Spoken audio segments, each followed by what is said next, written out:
8 अक्टूबर 2020 भारतीय राजनीति का एक ऐसा काला दिन जिस दिन सामाजिक न्याय के स्तंभ जननेता श्री रामविलास पासवान जी असमय इस दुनिया को छोड़कर चले गए और इस दिन ने एक बेटे की जिंदगी और एक पार्टी की दिशा दोनों को बदल दिया।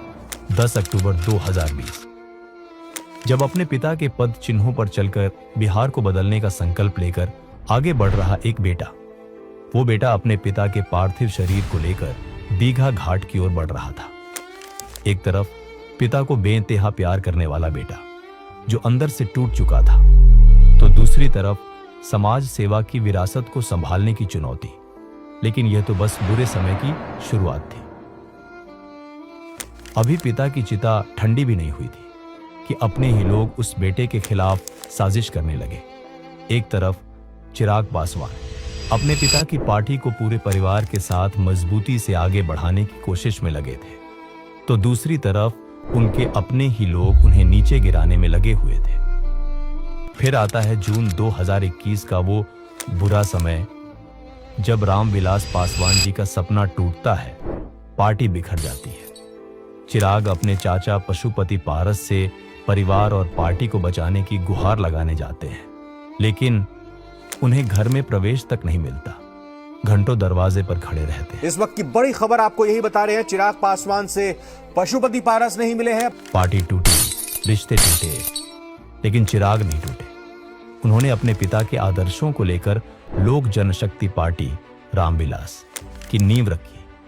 फिर शुरू हुई एक नई यात्रा, लेकिन आत्मविश्वास से भरी हुई।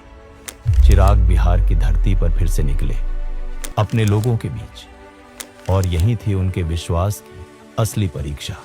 फिर आता है 2024 का ऐतिहासिक साल, जब देश के यशस्वी प्रधानमंत्री अपने हनुमान चिराग पासवान के सर पर हाथ रखते हैं। लोकसभा चुनाव में लोक जनशक्ति पार्टी पांचों की पांचों सीटों पर ऐतिहासिक जीत। मोदी जी का आशीर्वाद एक बार फिर चिराग को मिलता है। मानता हूं एक सांसद के रूप में चिराग सफल सांसद है,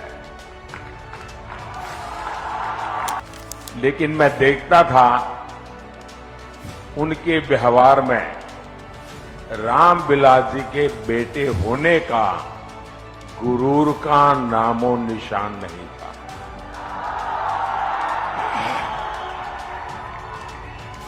ये बहुत बड़ी बात है और मैं इसके लिए उनकी माता जी को सारे क्रेडिट देता हूं।